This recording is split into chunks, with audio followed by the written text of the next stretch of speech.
और भाजपा का गढ़ जो है वो 2018 के चुनाव में कांग्रेस ने भेज दिया है। मरुधरा के रेतीले धोरों की मखमली माटी की महक से अलग अपनी पहचान बनाने वाले जयपुर जिले को छोटी काशी भी कहते हैं, जो कि भारत के सबसे बड़े राज्य यानी कि राजस्थान की राजधानी है।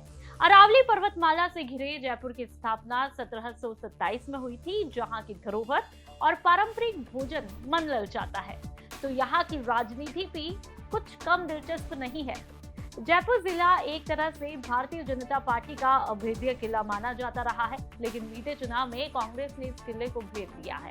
नमस्कार, मैं हूं नुपुर जारोली लोढ़ा और आप देख रहे हैं राजस्थान तक। राजस्थान तक के इस खास कार्यक्रम कौन जीतेगा राजस्थान में आज हम बात करेंगे जयपुर जिले के 19 विधानसभा सीटों की, जिसमें 8 शहरी और 11 ग्रामीण विधानसभा सीट शामिल है।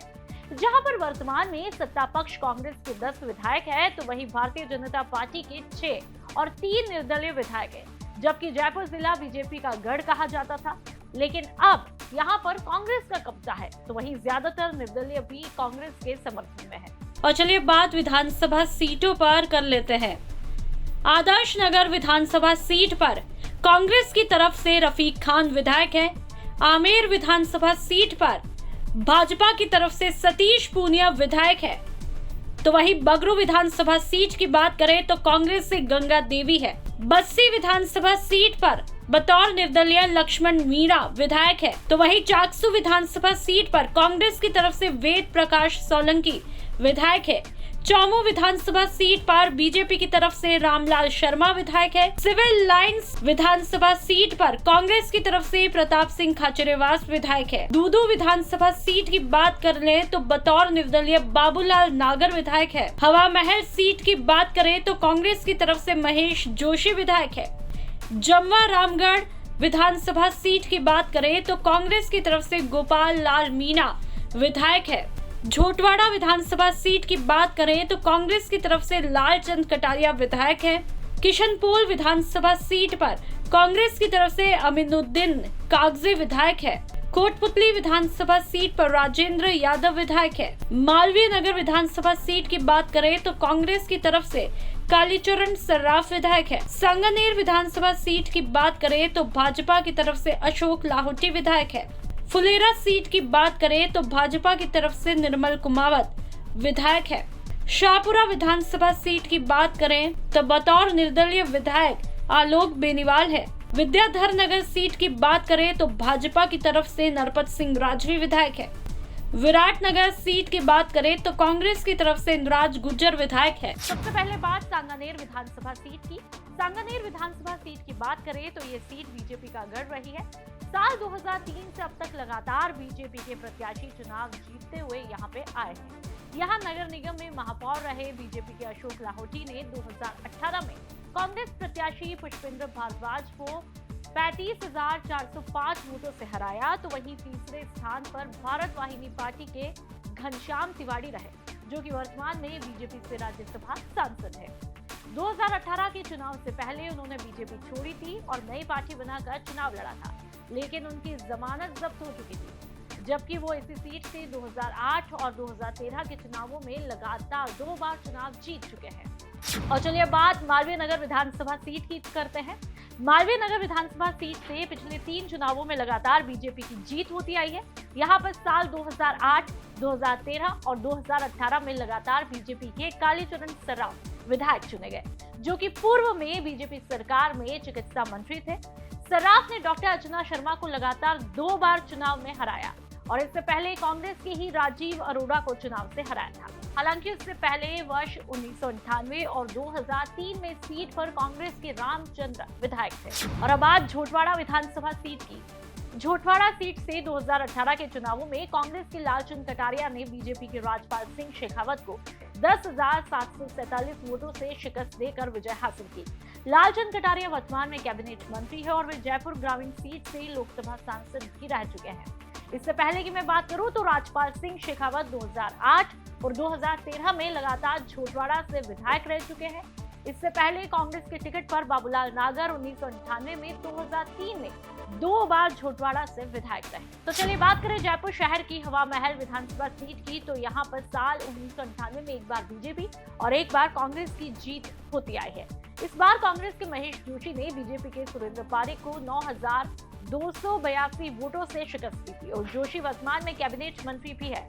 इससे पहले की मैं बात करूं तो 2013 में बीजेपी के सुरेंद्र पारिक ने पूर्व मंत्री बृजकिशोर शर्मा को 12,715 वोटों से हराया था और इससे पहले साल 2008 के चुनावों में कांग्रेस के बृजकिशोर शर्मा महज 580 वोटों से चुनाव जीते थे, लेकिन फिर भी गहलोत सरकार में वे मंत्री बने थे।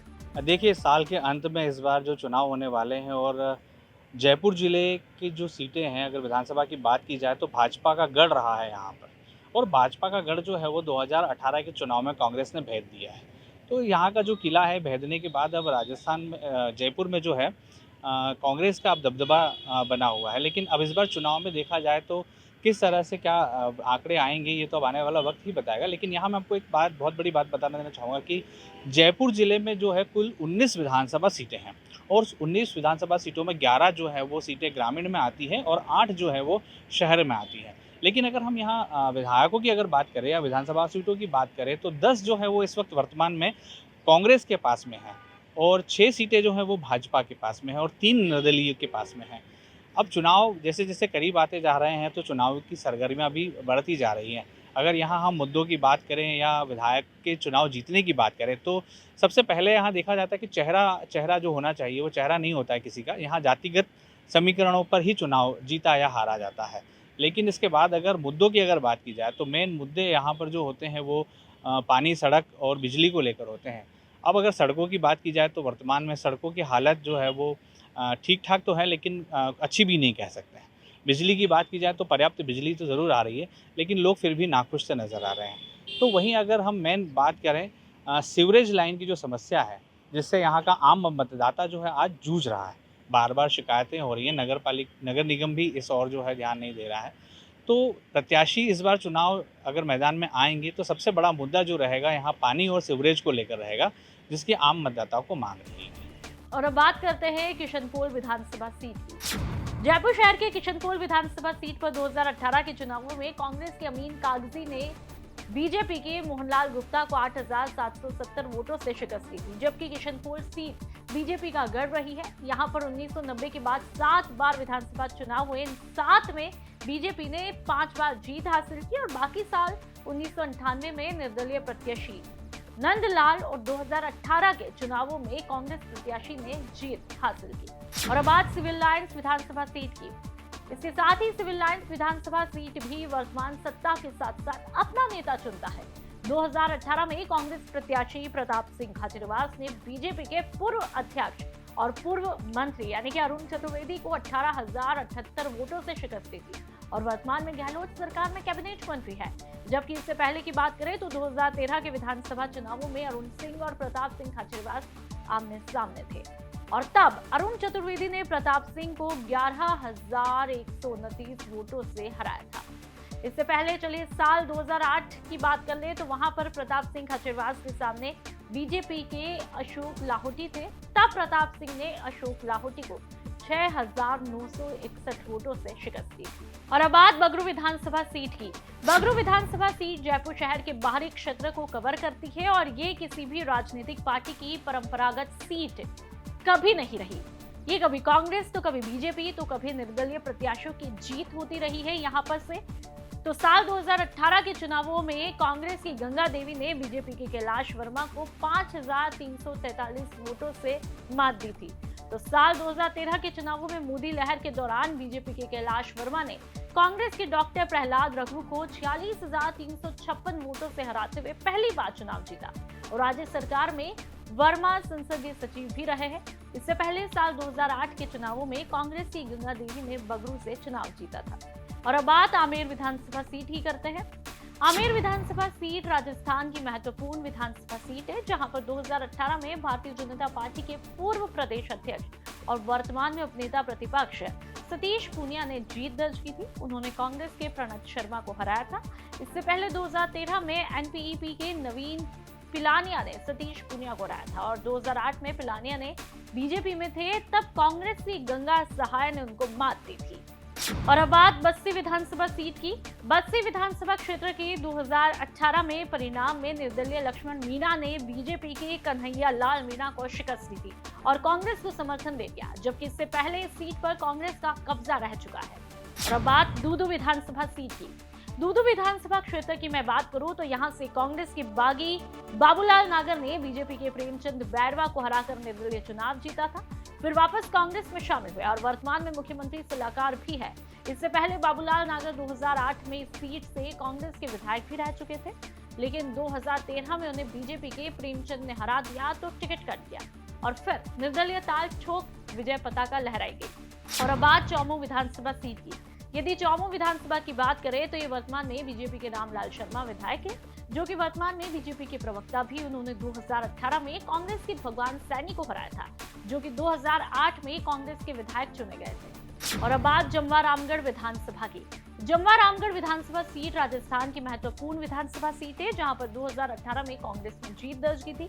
कांग्रेस के गोपाल मीणा ने 89,165 वोट हासिल करके बीजेपी के महेंद्र पाल मीणा को हराया था। ये सीट भी एक बार बीजेपी की और एक बार कांग्रेस के लिए सुरक्षित रही है। अब बात कोटपुतली विधानसभा सीट की। कोटपुतली के आंकड़ों पर हम नजर डालें तो यहाँ पर 2018 में राजेंद्र यादव ने बीजेपी के मुकेश गोयल को शिकस्त दी थी और साल 2013 में राजेंद्र यादव ने यहाँ पर जीत हासिल की। राजेंद्र यादव वर्तमान गहलोत सरकार में गृह राज्य मंत्री भी और सीएम के बेहद करीबी माने जाते हैं। और चलिए बात चाकसू विधानसभा सीट की। चाकसू विधानसभा क्षेत्र की हम बात करें तो इस सीट पर 1998 से लेकर अब तक एक बार कांग्रेस और एक बार बीजेपी ने जीत हासिल की है। यहाँ पर वर्तमान में कांग्रेस के वेद प्रकाश सोलंकी विधायक है, जिन्होंने 2018 में बीजेपी के राम अवतार बैरवा को हराया था। और चलिए बात विराटनगर विधानसभा की करें तो विराटनगर विधानसभा 1980 से लेकर 2013 तक बीजेपी का गढ़ रही थी, लेकिन 2018 में कांग्रेस ने इसमें सबसे बड़ी सेंध लगाई और यहाँ इंद्राज गुर्जर विधायक बने, जो कि पूर्व डिप्टी सीएम यानी कि सचिन पायलट के बेहद करीबी माने जाते हैं और उस समय सचिन पायलट प्रदेश कांग्रेस के अध्यक्ष भी थे। अब बात शाहपुरा विधानसभा सीट की करते हैं। शाहपुरा विधानसभा क्षेत्र भी एक समय बीजेपी का ताज था, लेकिन 2018 में ये ताज छिन गया। यहाँ पर निर्दलीय आलोक बेनीवाल ने जीत का परचम लहराकर सबको चौंका दिया था। और सबसे अंतिम में बात फुलेरा विधानसभा क्षेत्र की। फुलेरा विधानसभा सीट की बात करें तो 1990 से बीजेपी का गढ़ रही है, जहां पर वर्तमान में बीजेपी के ही निर्मल कुमावत विधायक है, जिन्होंने कांग्रेस के विद्याधर चौधरी को हराया था। निर्मल कुमावत 2008 से लेकर अब तक विधायक है। जयपुर जिले के जातिगत समीकरणों की बात की जाए तो सांगानेर विधानसभा सीट पर 52,000 ब्राह्मण, 18,000 वैश्य, 18,000 माली, 30,000 एससी वोटर है। दूदू विधानसभा सीट पर 50,000 अनुसूचित जाति, 35,000 जाट, 30,000 मुस्लिम मतदाता है। विद्याधर नगर सीट पर 78,000 ब्राह्मण, 48,000 राजपूत और वैश्य और 27,000 माली वोट है। तो वहीं आमेर विधानसभा सीट की बात कर ले तो यहाँ पर 45,000 जाट, 42,000 ब्राह्मण मतदाता है। जयपुर जिले के मुख्य मुद्दे क्या कुछ है, चलिए वो भी बता देते हैं। जयपुर जिले की सबसे बड़ी समस्या सीवरेज लाइन की है, जिससे जनता को हर मॉनसून में परेशानी होती है। तो वहीं दूसरी समस्या पानी की किल्लत देखने को मिलती है। तीसरी टूटी फूटी सड़कें जिले को खोखली कर रही है। तो ये तो बात हुई जयपुर जिले की। यदि आप भी अपने जिले का हाल जानना चाहते हैं और वहाँ की विधानसभा सीटों का हाल जानना चाहते हैं तो जल्दी जल्दी हमारी प्लेलिस्ट पर जाइए और अपने जिले का, अपने विधानसभा का नाम सर्च कीजिए और अपनी जिले की स्थिति को जानिए।